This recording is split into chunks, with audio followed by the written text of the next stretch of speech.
Okay, thank you. So this will go, just to set it up, this talk will use Django and Postgres, but it applies also to other databases, and you can use it with Postgres even if you do not use Django, if you are using SQL Alchemy or just use raw statements. So this is, I'm using Django here just out of convenience, just to make the demos easier. So, and I was not preparing to give this talk, so I did. So, shortly, so I worked a lot of years writing software in C++ and using Oracle, and so I went through all these hard disk drives through IDE or these commercial SCSI interfaces. We set them up in RAIDs to get better performance, then we used network attached storages, and then finally SSDs came out in the last years of my career there. And I thought, oh, okay, the database performance problems are solved. So now I work in a kind of more managed environment, but in AWS we use RDS, but I mean the database performance issues are still there. Now,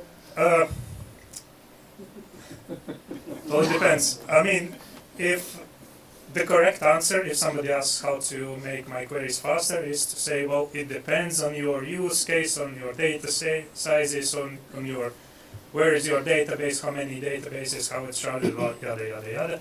So I will try to give you a generic answer instead of this. But, I mean, I might get some parts wrong, and if you find this 1% of case where this advice does not apply, so you have been warned, okay? So a bit of theory first. So what I find is that a lot of people just create the indexes and they assume database will use them, but they never measure it, they never look at it, and most of the time database doesn't use those indexes. So a bit theory. So inside the database, data is like the table of data is organized, consists of blocks, and each block contains multiple rows, and it's typically laid sequentially on the disk. So this is how it might look. And obviously when you need to find some data, you can just start on the left and go through all these blocks until you find the information you were looking for. But obviously this is quite slow, therefore most databases have B-tree indexes. So B-tree stands for balanced tree, not binary tree. So at the root there are keys, and basically you jump through some branch. Actually contains all the keys and contains data, and data here depending on the database. So for Postgres it will contain tuple ID. For Oracle it contains row ID. For MySQL, let's say that if it's a primary key index, then it contains the actual table data, because the table in MySQL is like a B-tree. If it's secondary index, then the data contains the primary key. So, and then this primary key is used to look it up in the primary index. So that's the idea. And how does the lookup happen? So let's say we are trying to look up 18. So we find the first key that is less, or so the greatest key that is less or equal to what we are looking for. So here it's 15. We know that we have to jump to the right branch. So we know that the largest value that is less than or equal to 18 is 17, and therefore we get to the leaf node and we find 18 there, and so we can find the location in the table itself, and it's stored on the last block in the table. So that's the idea. In reality it looks something like this, especially for Postgres. So these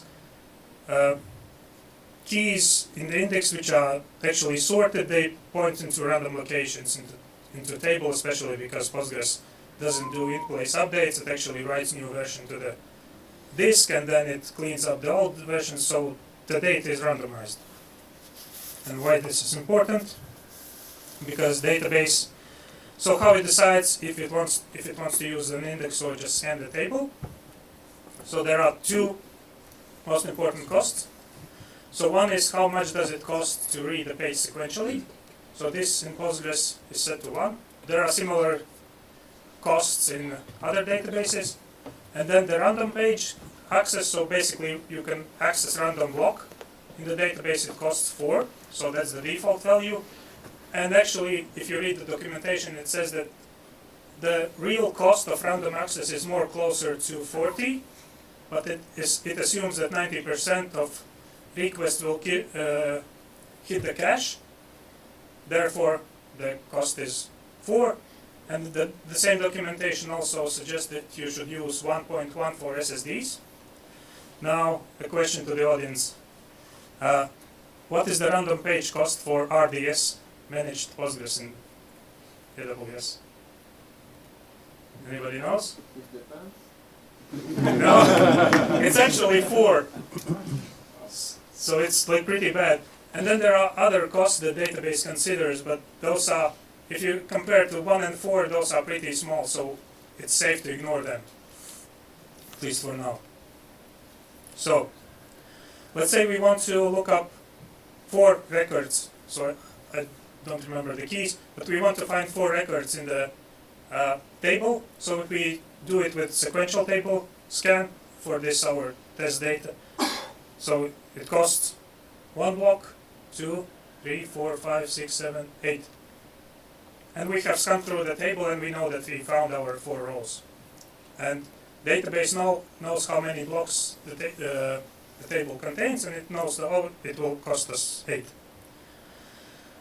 Now to do the same 4 keys through a random access, and keep in mind the random part is, and by the way I will skip there's additional cost to going through the index, and we just will skip it, it's just too complicated.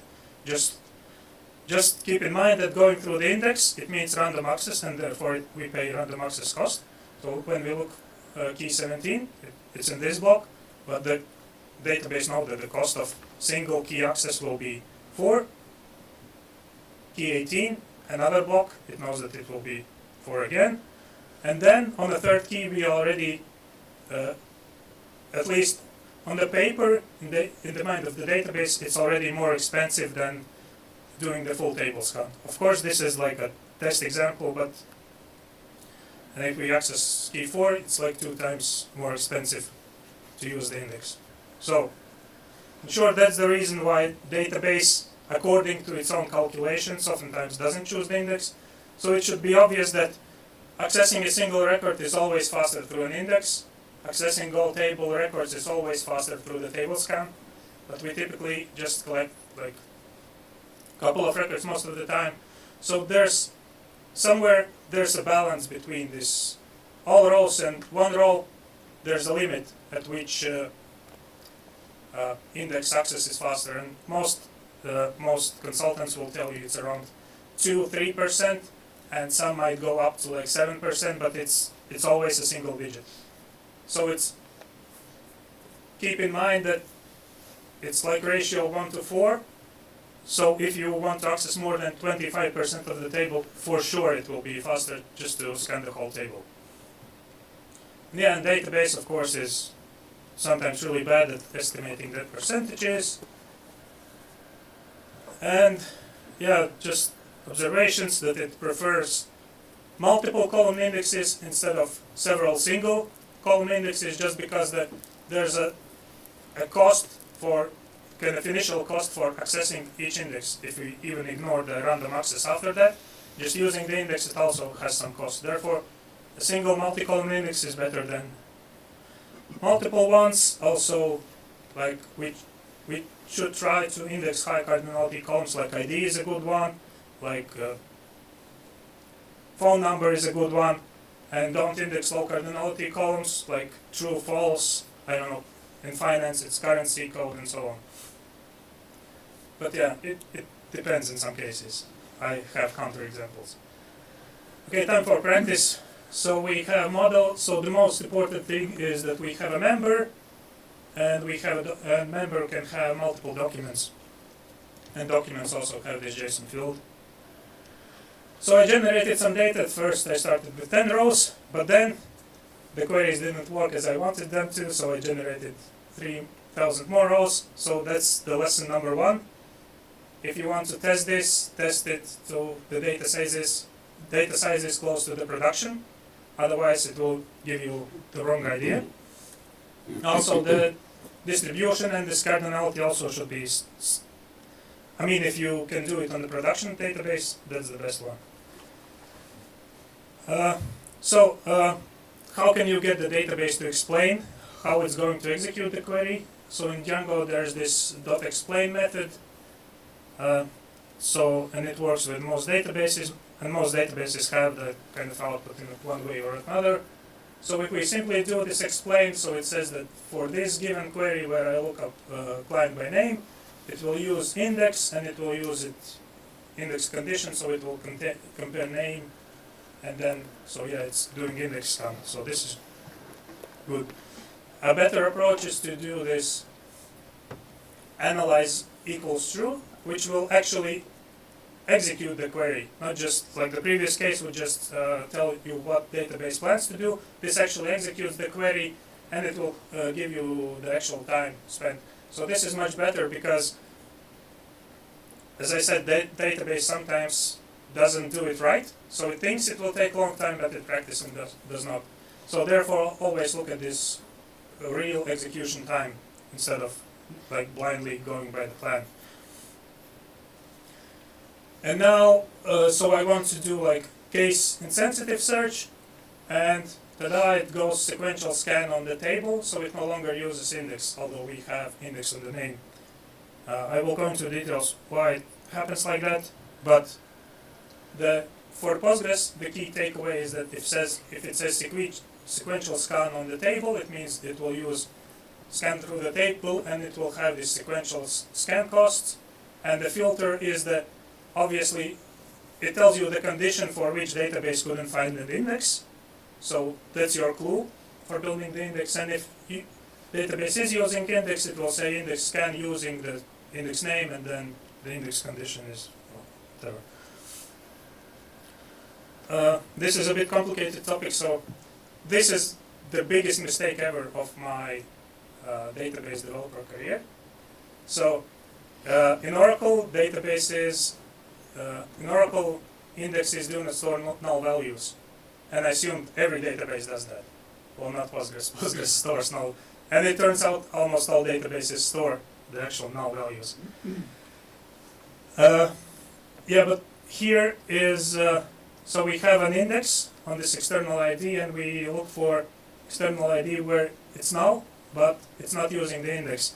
And the problem is that, I don't know the slides, but the problem is that is null, it's like a really index on a binary. It's either yes or false, and so it's 50-50 split. So it assumes it might be around 50%. Of course, database is more clever than that, but it's really, it turns it into like low cardinality column. So therefore, the indexes typically are not used there. It is, however, used in some cases where you try to do this on the primary key, and this is where Postgres is a bit, I would say, I don't know, stupid. Well, it uses the index for that, but there's also like, so it says nullable, it says not null. If it looked at the metadata, it just would know that it's impossible to have this. But I mean, it still goes through the database, and it's interesting that it here is the like difference between what database thinks and what actually happens. It estimates that it will get a single row out of this index, but in reality it doesn't get any rows. So it estimates costs and it will get one row, but in reality it gets 0 rows.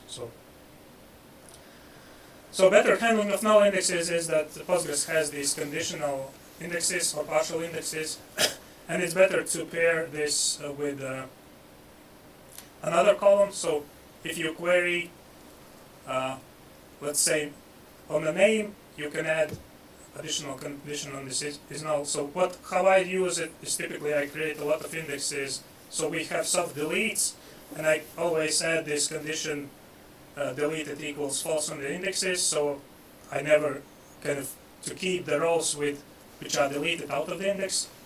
There's also a nice performance hack if you have a page where you have to display like last 10 events, and you have a timestamp. You can create indexes by saying that, oh, store date in this timestamp, which is only in the starting, let's say, with April. So it will have like 1 or 2 months of data, and you recreate this index. So the index will be really small, the queries will be really fast. So you can reduce the size of the index in that way.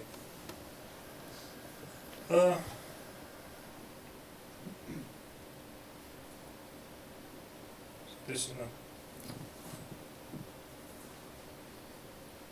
Yeah, so this is just shows that you can use these kind of partial indexes on the. You have a condition on name and external ID is null, and then it just uses this index condition on the name, and it knows that by just using this index that it already includes only columns where the is null is true. So a bit reminder about the document status. So it had 3 values, and this is a good query. So I look for a specific value where status is of specific value, and so this is how your query should look like. So it uses index condition, and it uses an index to retrieve the rows. What you shouldn't write is like negative queries. You shouldn't like do exclude, at least for the columns that you want to use index on. So here I said exclude status valid and invalid, and if we know that we know that the only value left is unknown, and yet the database doesn't know that. It doesn't know the full list of valid values, and therefore it has to do the sequential scan on the table. So it does full table scan and doesn't use the index. The way how to fix it is simply calculate kind of, I would say, the positive conditions in the code. So you take all values of the document status and remove the ones you want to exclude, and then do the kind of positive query on the status. And although these have exactly the same result, this one will be much faster, just by doing like a positive thing to the database instead of negations. And this holds true, so database is pretty bad at finding things that are not. It's good, and indexes in general, indexes are good at finding what the value is, not what the value is not. So let's create more indexes. So we have this case-insensitive search, which is doing the full table scan. So which index do we need? Well, the database tries to tell us that it tries to find the upper on the name. Okay, so let's create an index for that. And now it uses the index. So great. Database told us what we want, what it needs to speed up the queries.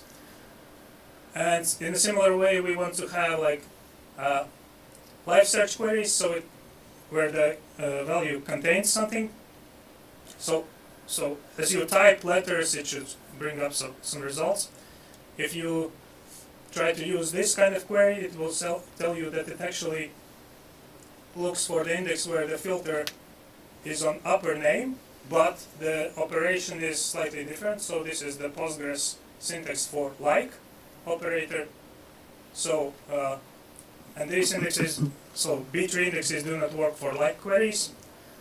Therefore, you have to use different index, which is like gin index. You have to add it into the installed apps. Then before, in some like initial migrations,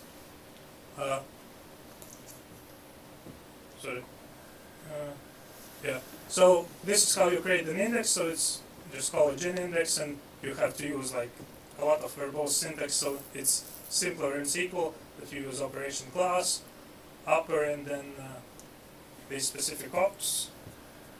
And one more thing, you have to also install these trigram extensions, which is this gin trigram ops. So that's the Django way how to do it. I mean, you can do it in raw SQL as well. So I created the index it asked for, but it's still not using it. Any ideas? Because the planner and executor put different things. The planner says, well, I do this, but the executor says it's the reality. And sometimes it's, yeah. Well, the fix is to analyze the table. So every time you create new indexes, it's better to analyze the table because a database might have statistics that are out of date. And just whenever you do this index tuning, always run this analyze all the time. So once I run the analyze, it uses the index, it's fine. Just a brain teaser, if I want to do like case sensitive live search. So it kind of, it's looking for index with a kind of similar condition except the upper. So I was wondering why, so this is not real plan, but I was wondering why it can't use index, kind of do the upper search on the index first, and then since it has to do rechecks again later, and then you can do like on case sensitive one. This is like me wondering about how databases work and what's their reasoning for things. Let's do some JSON. So Django has some JSON support, so I can write and query on the fields inside JSON directly. So I'm looking for document number that contains these numbers 1, 2, 3, 4. So I have a filter condition, so the database tells what it wants. So it wants index on upper, and it wants then index for like operation. So let's do it. We did it with gin indexes. So a bit more complicated thing. So I had to add cast, but basically it says data and document number, and give me output as a text field, and create an index. So index is created, but still nothing happens. Any ideas? I did analyze the table. So this is there's actually, I don't know, it's a bug or feature in the Django, but if you look at what the index was really created, it was created on this minus and greater sign, but during the query it looks on the minus and 2 greater signs. So what it means in the Postgres syntax is that the first one returns any JSON object out of any JSON object for the key document number, and the second one says return only a string for this document number key. So I couldn't find how to do it with Django, so I just, so that's the difference. I did it like old school way, just create an index, and I would say the syntax is even more nicer than this whole Django nested stuff. And this is plain as you get. Created the index, and yes, so it works on the index. Now putting it all together, do we have time? Oh, okay. So, so we have several fields, and what we want to achieve is user types some strings, and we want to return data that matches this string in multiple fields, something like you would do like with Elastic. So a simple query where either the name contains input or the document number contains this, whatever the user has input. In practice it was like 10 more columns in which we search the data, but just for brevity, so it looks simple, not much. However, if you do the plan, it turns out, so we created indexes for each individual columns of these. If we do the plan, it's not actually using the index, so it's doing sequential scan on one table, and then it hash joins them, which is, hash join is like a really bad thing in this case, and it does the sequential scan on the second table. So this is one of the cases where just to so if I would write it in a positive way, like where name contains this and document contains it, I would get a good query. As soon as I put or, where it's like this or that, then database does this. So how to solve it? So long story short, I found the solution. So instead of trusting the query one, we just get IDs of objects that match the first condition, add all IDs of the objects that match the second condition, and then we do the query on the database.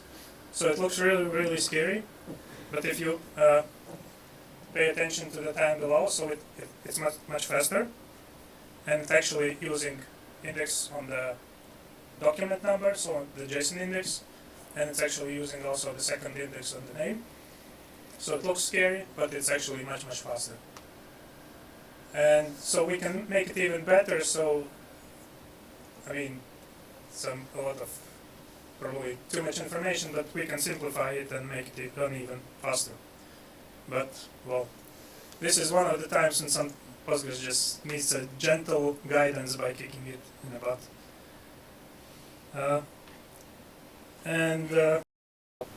There's this paper that was published, so it's mostly related to Ruby on Rails, but it analyzed the problems of database backend web applications. So, and the most common cause of problems was missing database indexes.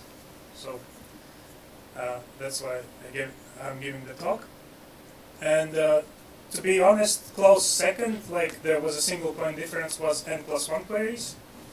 So, but I'm highlighting this because it complies with my talk. And just a short hint, so whenever your Django application says I-exact, index on upper, if it does contains or I-contains, you have to use gen indexes with the appropriate operation classes and functions. So that's it. Great. Big round of applause.